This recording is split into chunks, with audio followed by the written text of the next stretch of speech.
बंगाल चुनाव के नतीजों के बाद यूपी में मुस्लिम वोट पर सियासी बयानबाजी भी तेज हो गई है। 2027 से पहले मुस्लिम वोट पर विपक्ष में टकराव दिखाई दे रहा है।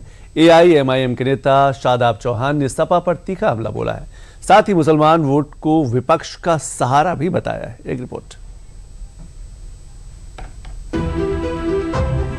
विपक्षी दल जो अपने आप को सेकुलर कहते हैं, चाहे आसाम में कांग्रेस हो, चाहे बंगाल में ममता बनर्जी साहिबा हो या उत्तर प्रदेश में श्री अखिलेश यादव जी, ये सब के सब सिर्फ मुसलमानों के भरोसे हैं। इनका वोट बैंक भाजपा में भाग चुका है। ये सिर्फ मेरे वोट पे जिंदा है। 30% से ज्यादा मुसलमान हैं। सियासत का सफर नैरेटिव से शुरू होकर नतीजों तक पहुंचता है। बिहार और बंगाल के चुनाव के बाद अब यूपी चुनाव को लेकर नैरेटिव गढ़ने का दौर शुरू हो गया है। एआईएमआईएम के राष्ट्रीय प्रवक्ता शादाब चौहान के इस बयान ने यूपी का सियासी तापमान हाई कर दिया है। शादाब चौहान सपा पर न सिर्फ सो कॉल्ड सेक्युलर का ठप्पा लगा रहे हैं, बल्कि ये ऐलान भी कर रहे हैं कि अब यूपी में मुस्लिम सपा का साथ नहीं देंगे।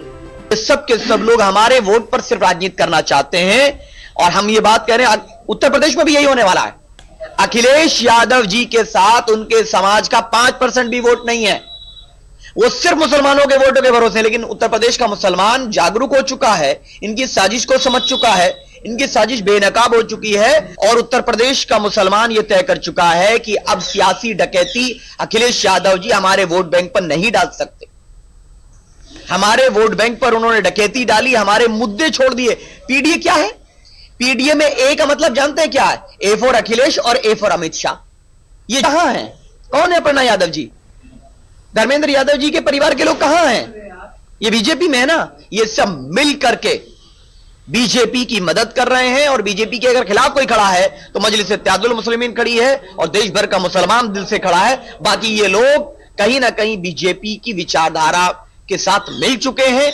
ये भी हिंदू राष्ट्र का सपना देखने लगे, ऐसा प्रतीत होता है। ये भी मंदिर बनाने की बात करते हैं, मुख्य विषयों की बात यही करते हैं। 27 अप्रैल को बिहार के मौलाना बरेली ताजु शरिया कोर्स में शिरकत करने आए थे, ट्रेन से सफर कर रहे थे, हादसा हुआ है, क्या मानते हैं? नहीं, बेहद दुखद है। और जिस दिन से यह हादसा हुआ है, बैरिस्टर असदुद्दीन ओवैसी साहब से लेकर शौकत साहब, अख्तर उल ईमान साहब, हमारे बिहार के प्रदेश अध्यक्ष, यूपी के प्रदेश अध्यक्ष, हमारी उत्तर प्रदेश की कमेटी, हमारी बरेली की टीम, नदीम साहब और वहां के जिलाध्यक्ष और तमाम लोग लगातार आज भी परिवार को बुला करके उनकी एफआईआर दर्ज कराई गई है।